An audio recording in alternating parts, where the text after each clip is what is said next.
Et salut les sportifs dimanche, j'espère que vous allez bien, que vous avez la maxi patate et que vous êtes en train de rouler sur vos objectifs. Et rouler, on va en parler aujourd'hui, comment bien rouler sur vos objectifs en mesurant votre FTP qui vous servira ensuite à déterminer des zones de travail et qui vous permettra de progresser encore plus rapidement.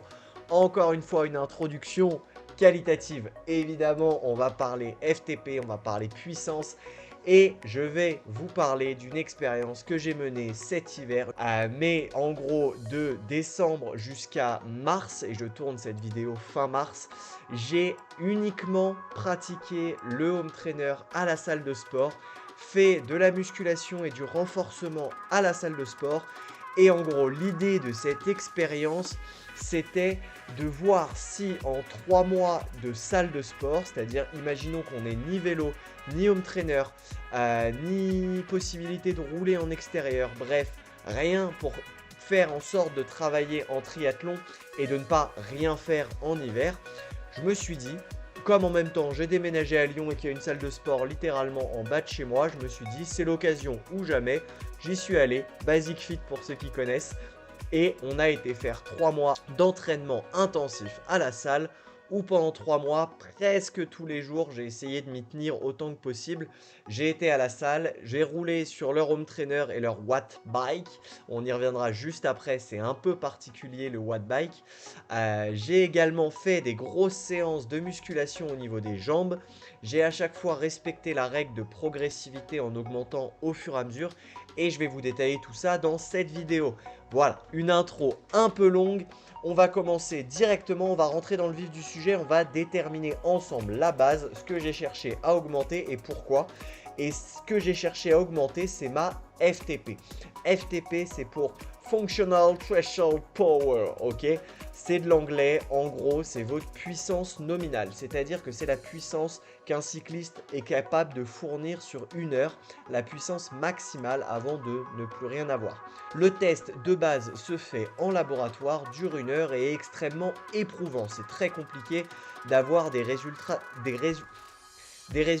très fiables autres qu'en laboratoire, puisqu'on peut également analyser les échanges gazeux qui se passent au niveau de la respiration, et c'est ces échanges gazeux cumulés à un effort très long et très intense qui donnent des résultats ultra précis.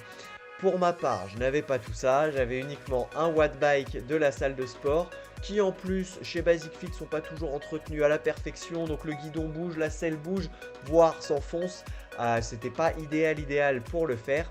Mais voilà, le test, il y a un autre test FTP qui, au lieu de le faire une heure en laboratoire et de payer pour ça, vous propose de le faire sur 20 minutes ou sur 6 minutes, mais qui a un facteur de confiance du coup un peu moindre, qui est à 95% de votre réel FTP pour les tests de 20 minutes et qui est à 90% de confiance pour les tests de 6 minutes. J'ai réalisé personnellement le test via l'application BodyBike, qui est une application connectée au wattbike de la salle de sport, et j'ai uniquement fait dans ces conditions-là mes 2 tests FTP. J'ai essayé de me mettre dans les mêmes conditions et avoir les mêmes données de la même appli. Je suis allé sur le même vélo, le numéro 3 de la salle Basic Fit de Marius Berlier. Voilà pour toutes les infos et pour les inspecteurs de police. Vous saurez tout.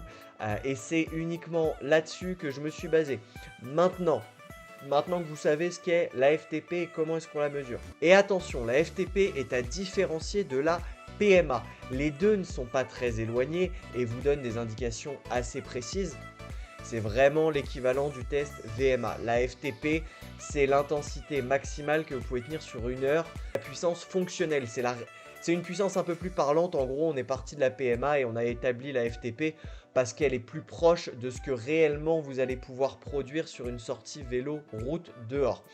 Voilà pour la petite différence. Au niveau des watt bike et au niveau de mes tests que je vais vous expliquer, je vais tout vous expliquer juste après, vous avez des petites erreurs qui se sont glissées et qui sont assez logiques parce que je pense que notamment ma FTP a été surestimée. Je ne pense pas être à la FTP calculée par l'application et sur le watt bike. Il faut savoir que je n'ai en aucun cas eu la possibilité de vérifier les capteurs de puissance, où ce ne sont pas les miens, où je ne sais même pas d'où ils viennent et de quelle manufacture ils sont, s'ils sont bien calibrés ou synchronisés avec le vélo. C'est un watt bike, il n'y a pas de pédale automatique, ça fonctionne avec une roue à inertie, donc il y a une très forte inertie qu'il n'y a pas sur votre vélo. Bref, c'est une FTP un poil différente de celle sur les vélos, mais le principe de l'avoir calculé avec les mêmes outils et dans les mêmes conditions permet de voir si ça a augmenté ou pas.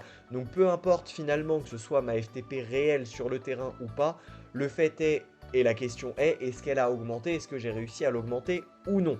Maintenant que je vous ai tout contextualisé, qu'est-ce qui s'est passé pendant ces 3 mois? Parce que j'ai pas arrêté, j'ai charbonné pour de vrai.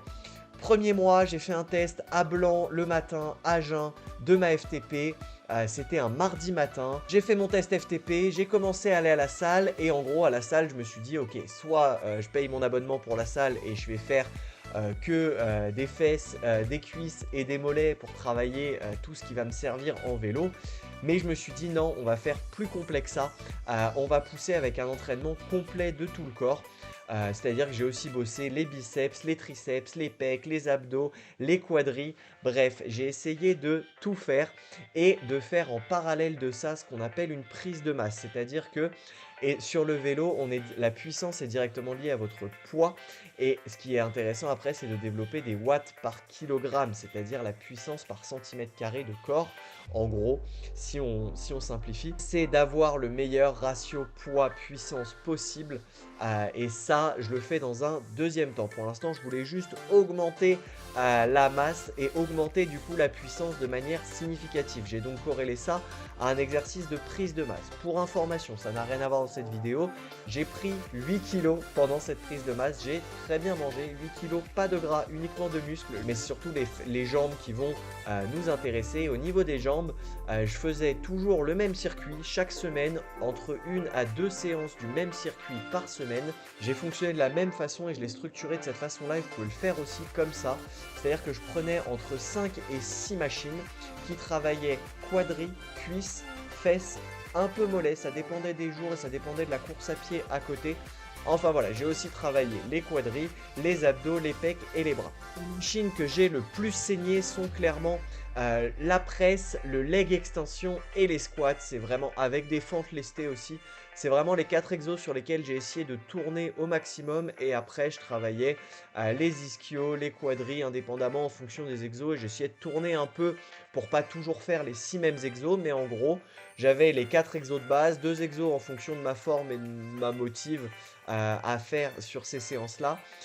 Et derrière, j'essayais d'augmenter soit d'une rep, soit de 2 reps, soit de faire un tour en plus, c'est-à-dire que j'essayais de rester de base, j'essayais de faire 4 répétitions de 10 ou 12 répétitions à l'intérieur, donc 4 fois 12 reps, je suis parti de ce postulat-là, et au fur et à mesure, j'essayais d'augmenter. Et au fur et à mesure, je me suis rendu compte qu'il fallait d'abord réchauffer les muscles avant de pouvoir vraiment soulever. Et donc, je faisais palier par palier. Et chaque répétition, je partais d'un palier un peu plus faible et je montais de 4 en 4, progresser sur un truc qui me sera utile en triathlon et en vélo derrière. Donc, j'ai plutôt préféré travailler sur 10 ou 12 répétitions et sur 3 ou 4 répétitions, 3 ou 4 fois le même exo, en laissant à chaque fois 3 minutes de récupération entre chaque bloc. Voilà. Au niveau de l'intérieur des exos, soit j'augmentais le poids, soit je passais à 14 reps, soit je passais à 5 répétitions en tout.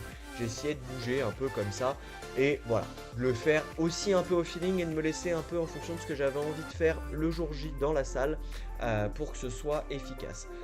Le premier jour du test FTP, donc en janvier, j'avais une FTP de 308 watts. Et à la fin, après 3 mois d'entraînement, je vous ai d'ailleurs mis en détail mon plan. Donc vous trouverez, si ça vous intéresse, pour les 3 prochains mois ou pour l'hiver prochain, si jamais vous en avez besoin, n'hésitez pas. Voilà exactement ce que j'ai suivi et dans quel ordre, et vous pouvez évidemment l'adapter à vous. C'est le plan pour progresser en FTP et augmenter sa FTP en 3 mois en hiver sans matériel autre que l'accès à une salle de sport. C'était vraiment le but de ce programme-là. Voilà. Au niveau de ma FTP finale, je suis passé à 328 watts. Pourquoi est-ce que je vous dis que j'ai un doute sur cette FTP-là? La dernière fois que je l'avais calculé sur un vélo, j'étais plus aux alentours de 230-240 watts. Et il faut savoir qu'un triathlète professionnel développe 400 watts. J'ai un vrai doute quant à être à 80 watts d'un triathlète professionnel. Je sais que j'appuie bien. De là être à 80 watts d'un Vincent Louis, j'ai un vrai doute. Je roule pas encore à 40 km/h, donc j'ai un vrai doute. J'ai donc pris 20 watts de FTP en 3 mois seulement et j'ai bien réussi à augmenter ma FTP et surtout j'ai gagné cette puissance que je voulais absolument gagner. Mais maintenant, est-ce que cette puissance c'est tout? Est-ce que c'est vraiment le plus important dans le pédalage? C'est-à-dire que j'arrivais à développer plus gros, ok, c'est cool, c'est effectivement ce qu'apporte la musculation. Maintenant, j'ai perdu deux choses essentielles en cyclisme et en triathlon qui sont la qualité de votre pédalage, l'efficacité que vous allez mettre dans votre pédalage. Et ça, du fait d'être sur un watt bike et de ne pas avoir mes cales et mes chaussures automatiques, fait que je ne pédalais plus rond, j'avais des pédales plates. Et du coup, on ne peut pas tirer la pédale. Et moi, je m'étais habitué à tirer la pédale pour essayer de pédaler rond au maximum, c'est-à-dire ne jamais avoir d'arrêt en termes de puissance. Et ça, je ne l'ai pas beaucoup travaillé. Alors on a eu, je vais mettre des guillemets parce que j'ai fait 3 sorties, 2 de 40 bornes, une de 80 parce qu'il faisait 15-20 degrés, qu'il y avait du soleil et qu'il y avait mon vélo et que j'avais envie de sortir. Voilà, vous me l'excuserez. Petite incartade dans ces 3 mois de prépa. Mais il fallait que j'aille profiter de l'extérieur. Et par contre, à l'inverse, ce que j'ai perdu, et je m'en suis rendu compte sur les parties vélo, c'est aussi mon endurance. C'est-à-dire que c'est les deux points. Forcément, j'ai pas roulé 80 bornes à la salle, j'ai pas fait plus de 1 heure de home trainer à la salle. Certes, je faisais des séances d'1h30, 1h45, 2 heures de jambes. Mais c'est pas la même fatigue, c'est pas la même façon d'utiliser ces fibres musculaires et surtout avec la qualité et l'efficience de pédalage, plus le temps passait et la sortie de 80 bornes au bout de 2 heures, je commençais à avoir du mal à pédaler parce que mes muscles étaient plus habitués à pédaler. Et du coup, ça reste complémentaire d'une pratique sportive, c'est-à-dire que je vous invite grandement, si vous suivez le plan à la salle, que vous allez à la salle, de ne pas tout faire sur home trainer, de ne pas tout miser sur home trainer et d'essayer dès que c'est possible, soit d'avoir un vrai home trainer chez vous, si vous voulez vraiment next step votre pratique, avoir un vrai home trainer chez vous pour pouvoir rouler sur votre vélo avec des cales automatiques et faire un peu d'endurance. Ou alors, dès que vous pouvez, vous sortez dehors et vous allez rouler pour de vrai. Parce que la salle, c'est pas du vélo pour de vrai, c'est juste de la puissance d'un point de vue muscle. C'est un très bon complément et ça fait gagner en watts, on gagne des points de puissance. Mais on perd de l'autre côté quelques petits points qu'il va falloir du coup que je recrée via mon endurance. Mais c'est prévu, j'ai prévu des grosses sorties comme le Paris-Bruxelles que je vous remets juste ici. J'ai prévu des petits Lyon-Paris, Lyon-Marseille, Lyon-Montpellier, Lyon-Annecy, Lyon-Genève. Bref, de me déplacer en vélo cet été au maximum. Parce qu'en plus c'est excellent pour votre santé et pour l'endurance musculaire et pour le 100 km de l'UT4M que je prépare. Mais ça, je t'apprends rien. Tu le savais. Voilà pour ces 3 mois de test qui s'achèvent. J'avoue que je suis assez content d'avoir gagné mes 20 watts de puissance à la fin. Je suis assez content que ça ait payé en fait, que mes 3... C'est assez logique quand on travaille, ça paye. Du coup, ça me fait assez plaisir qu'à la fin, on gagne des points en watts. Maintenant, c'est à compléter avec du vélo, du vrai. Voilà pour ces 3 mois de sport. J'espère que ça t'a donné envie de te dépasser, même en hiver, même si cette vidéo sort un peu à la fin de l'hiver. J'espère qu'elle te servira l'hiver prochain pour ne pas l'oublier. Où il te reste encore 3 mois avant l'été pour finaliser ça et regagner un petit peu en watts. Surtout qu'il commence à faire beau, donc tu peux largement faire le travail en salle et sur home trainer et compléter ça avec des sorties dehors en vélo. Les clés sont dans tes mains, moi je te remets mon plan juste en dessous, n'hésite pas.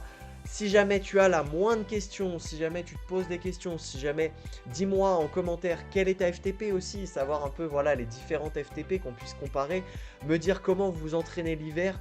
Voilà, toutes ces questions-là, n'hésitez pas en commentaire, je les lirai et j'y répondrai avec grand plaisir. On se retrouve la semaine prochaine pour une nouvelle vidéo. J'espère que vous êtes toujours aussi rigoureux à l'entraînement qu'à l'apéro, évidemment. C'est le plus important. Je vous souhaite un très beau dimanche, une très belle semaine, une très belle soirée, peu importe dans quel multiverse vous êtes. Mais en tout cas, je vous fais des bisous. Ciao!